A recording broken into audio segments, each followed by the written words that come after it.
ان کو تو اندازہ ہی نہیں تھا کہ اتنی بڑی آزمائش ان کا انتظار کر رہی ہے یار. 40 سال کی جدائی آپ امیجن کریں. اور قرآن میں آیا کہ وہ نابینا ہو گئے تھے رو رو کے. اس تکلیف سے وہ گزرے.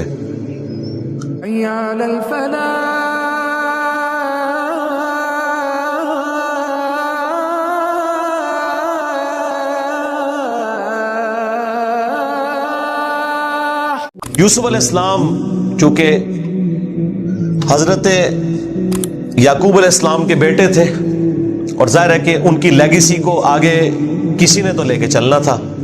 یوسف علیہ السلام کے 11 بھائی تھے. ان میں سے ایک بنیامین تھے جو ایسے بھائی تھے کہ ماں اور باپ دونوں کامن تھے. اور باقی جو 10 بھائی تھے وہ دوسری والدہ سے تھے ان کے.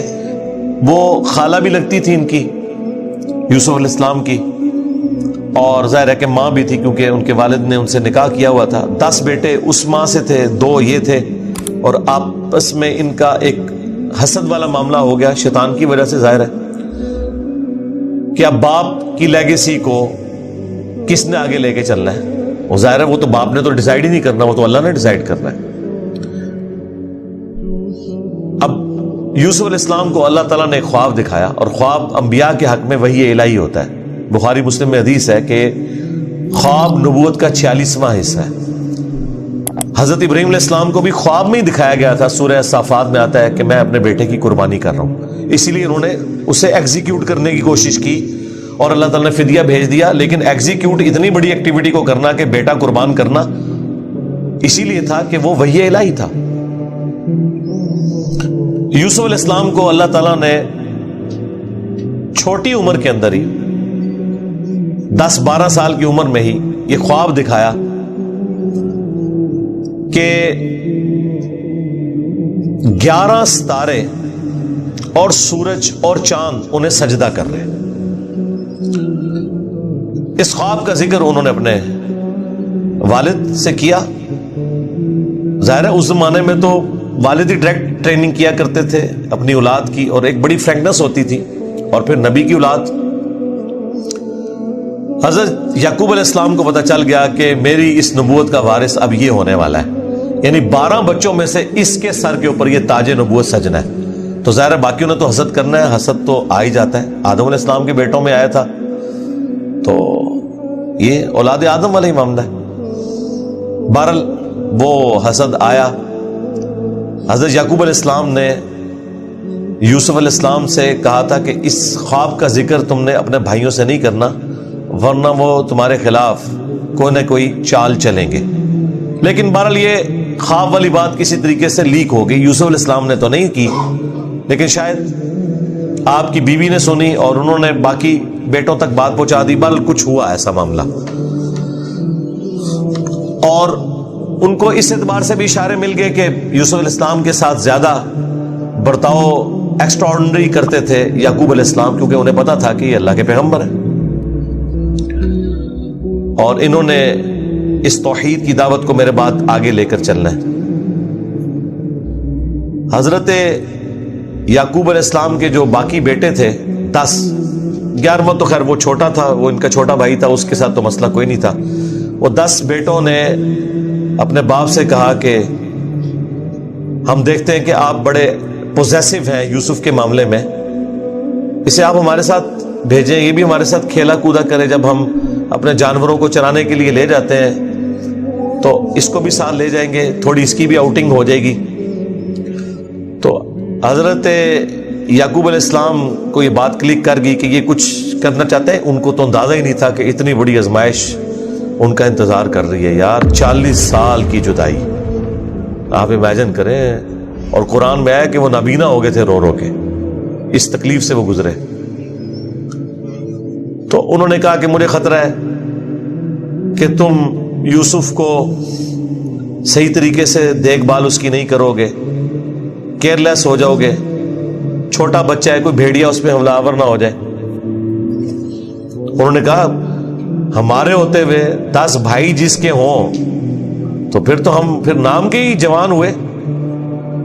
بہرحال وہ تقدیر میں لکھا تھا, ایسا تو ہونا تھا.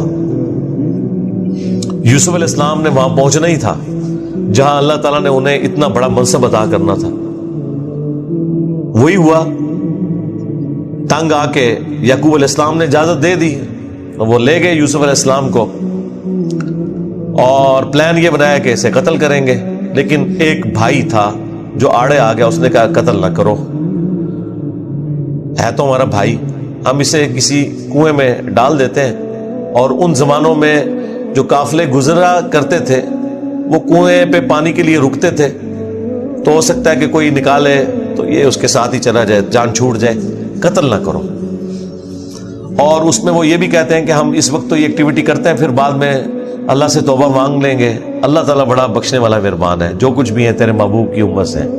یہ بھی قرآن میں نقل ہوا ہے. وہی سیم مینٹالٹی آگے چل رہی ہے, بعد میں نیک بن جائیں گے.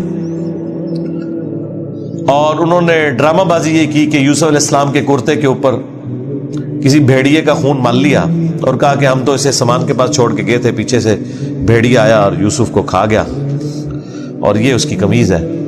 عشاء کے وقت روتے ہوئے آئے, رات کے وقت قرآن کے الفاظ ہیں.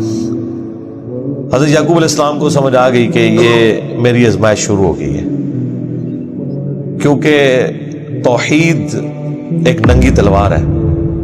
انہیں سمجھ آ گئی تھی کہ میں نے اپنے بیٹے سے جو اتنی شدید محبت رکھی ہے نا, اللہ تعالیٰ مخلوق کی محبت کو برداشت نہیں کرتا, ایٹ لیسٹ ایک پیغمبر کے دل میں اس ایکسٹریم لیول کے اوپر جا کر. تو میری آزمائش شروع ہو گئی اب. تو انہوں نے کوئی بحث نہیں کی, انہوں نے کہا میں صبر کروں گا جو کچھ ہوا. ان کو پتا تھا کہ یہ اب اللہ کا فیصلہ ہے, کرنے سے کچھ نہیں ہونا. جو کوئی تھوڑی بہت کوشش کی وہ کی, انہیں اینڈ پہ ان کا میں اب صبر ہی کروں گا, جو اللہ اس کے لیے فیصلہ کرے.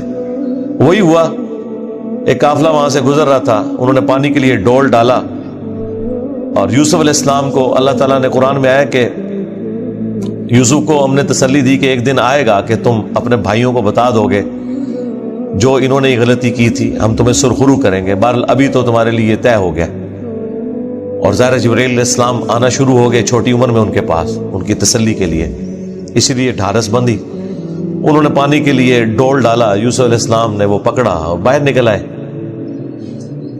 اور بھائی جو ہیں چھپ کے یہ منظر دیکھ رہے تھے. انہوں نے کہا یہ نہ ہو یہ پھر واپس آ جائے. انہوں نے چند ٹکوں کے عوض, چند دراہم کے عوض بیچ دیا. کہا یہ ہمارا غلام تھا, تو بھاگ کے آئے, یہ ہمارا غلام ہے, اور جان چھڑائی اس طریقے سے. یوسف علیہ السلام بھی چپ کر کے چلے گئے. انہیں پتا تھا کہ میرے لیے فیصلہ ہو چکا ہے. اور کس تکلیف سے وہ مصر تک پہنچے, اور وہاں پہ غلاموں کا بازار لگتا تھا, وہاں بیچنے کے لیے عبرانی غلام اور پڑھنا لکھنا بھی جانتے تھے, ذہین بہت تھے. تو عزیز مصر وہاں سے گزر رہا تھا, یعنی آپ سمجھ لیں بادشاہ کے بعد جو سیکنڈ پوسٹ ہوتی ہے. اس نے دیکھا کہ یہ تو شکل ہی غلاموں والی نہیں ہے, یہ کوئی ایکسٹرا آرڈنری بندہ ہے. اس نے خرید لیا اور لا کے اپنی بیوی سے کہا کہ یہ میں خرید کے لایا ہوں, اولاد تو ہماری کوئی نہیں, ہو سکتا ہے ہم اسے ہی اپنا بچہ بنا لیں.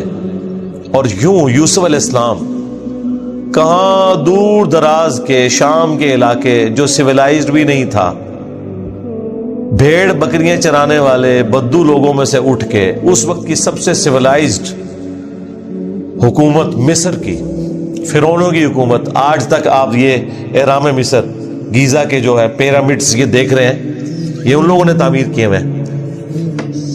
وہاں پہنچ کے, اور قرآن کے الفاظ ہیں کہ ہم نے یوں اس کے لیے معاملہ آسان کر دیا کہ وہ عزیز مصر کی تربیت میں رہے اور علم حاصل کریں. ظاہر ہے کہ وہ کتنی بڑی بڑی میٹنگز ہوتی ہوں گی جس میں میٹنگ کا ارینجمنٹ کرنا, کھانے پینے کا ارینجمنٹ کرنا, اور ایک خادم کی حیثیت سے باتیں بھی سنتے ہوں گے. یوں اللہ تعالیٰ نے ان کی لرننگ کروائی, اور یوں وہ جوانی کی عمر کو پہنچ گئے. اب عزیز مصر کی جو بیوی تھی, ظاہر ہے کہ وہ ادھر کا جو ماحول تھا ایک بے حیائی کا, اس کا وہ شکار تھی. وہ صرف وہ نہیں تھی, باقی عورتیں بھی تھیں. اس کی قسمت مری ہوئی تھی اس اعتبار سے کہ آزمائش سب سے پہلے اس پہ پڑی. یوسف علیہ السلام کو اللہ تعالیٰ نے حسن دیا ہوا تھا, تو وہ ان پہ فریفتہ ہو گئی. اور اس نے کوشش کی کہ انہیں برائی پر آمادہ کرے. دروازے بند کر دیے، قرآن کے الفاظ ہیں، برائی کی طرف بلایا. پہلے بلایا تو کسی اور کام سے تھا، اور اللہ تعالیٰ نے قرآن میں کہا کہ اس عورت نے یوسف کا قصد کیا، یوسف بھی قصد کر لیتا اگر اپنے رب کی نشانی نہ دیکھ لیتا، برہان.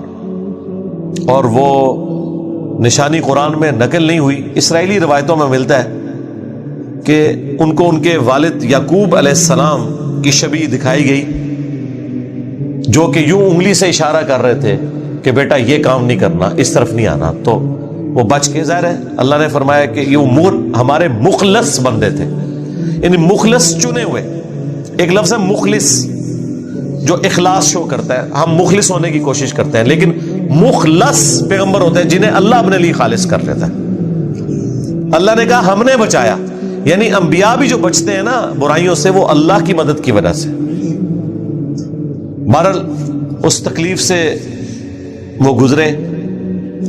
خبر لیک ہو گئی، کیونکہ جب اس نے قصد کیا تو یوسف علیہ السلام بھاگے. اللہ تعالیٰ نے مرزانہ طور پر وہ دروازے کھول دیے، اور یہ سین جس طریقے سے انہوں نے فلمایا ہے پہنچا دیا جی انہوں نے اس جگہ پہ، اس فلم کے اندر ایران والوں نے. بہرحال قرآن کے الفاظ ہیں، جب وہ دروازے کے اوپر پہنچے تو وہاں سے عزیز مصر آ گیا، اور پیچھے عورت بھی ہے تو اسے بھی شک پڑ گیا.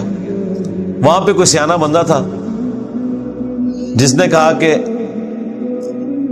یہ دیکھو کہ اگر یوسف کی قمیض آگے سے پھٹی ہوئی ہے تو یوسف جو ہے وہ مجرم ہے، اور اگر یہ پیچھے سے پھٹی ہوئی ہے تو پھر وہ عورت مجرم ہے. کیونکہ یوسف علیہ السلام بھاگے تھے، اس نے پیچھے دوڑ لگائی ان کو پکڑنے کے لیے، تو پیچھے سے قمیض پھٹی ہوئی تھی اور وہ پیچھے سے پھٹی نکلی. ایران والوں نے فلم میں یہ فلمایا کہ وہ ایک شیرخوار بچہ بول اٹھا، لیکن یہ دور کی بات ہے. اگر یہ واقعہ ہوا ہوتا تو سارے کے سارے یوسف علیہ السلام کو اسی وقت نہ مان لیتے کہ یہ تو کوئی عام انسان نہیں ہے. مجھے لگتا ہے کوئی سمجھدار آدمی تھا جس نے مشورہ دیا، اور یہ لاجیکل بھی تھا. تو عزیز مصر کو پتہ چل گیا کہ اس عورت کی چال ہے، پھر بھی وہ باز نہیں آئی. جب اس کی خبر لیک ہوئی تو اس نے کہا میری تو دم کٹ گئی ہے، میں اب ساری عورتوں کی دم کٹواؤں گی. اس نے وہ جتنی بڑے اشرافیہ وہاں مصر کا تھا ان ساری عورتوں کو دعوت پہ بلایا، اور سب کے ہاتھ میں ایک ایک چھری دے دی، قرآن کے الفاظ ہیں، اور ایک ایک سیب دیا، اور یوسف علیہ السلام کو کہا کہ ان عورتوں کے سامنے آؤ. تو قرآن کے الفاظ ہیں کہ جب یوسف علیہ السلام ان کے سامنے آئے تو عورتوں نے بے خیالی میں وہ کاٹتے ہوئے سیب کو اپنی انگلیاں بھی کاٹ لی. کاٹنے سے مراد یہ نہیں کہ وہ کٹ کے علیحدہ ہوگی، مراد یہ کہ اس پہ تھوڑا بہت زخم آیا. یہ اتنا نہیں ہے کہ وہ انگلیاں ٹوٹ ٹوٹ کے کوئی علیحدہ ہو گئی تھی، یا کو ساری عورتوں نے یہ سب کچھ کر لیا. ڈاکٹر سار صاحب نے اس کی اچھی توجہ بیان کی ہے کہ ہو سکتا ہے کہ کسی عورت کی انگلی زخمی اور یوسف علیہ السلام چونکہ غلام تھے وہ اس کی طرف متوجہ ہوں کہ میں اس کو پٹی کر دوں یا اس کے لیے کچھ ارینجمنٹ کروں، تو باقی عورتوں نے یوسف علیہ السلام کو اپنی طرف اٹریکٹ کرنے کے لیے جان بوجھ کے خود ہی اپنی انگلی کاٹی ہو کہ تاکہ وہ متوجہ ہوں. کوئی بہرحال اس طرح کا سلسلہ ہوا ایک ایکسٹرا آرڈنری.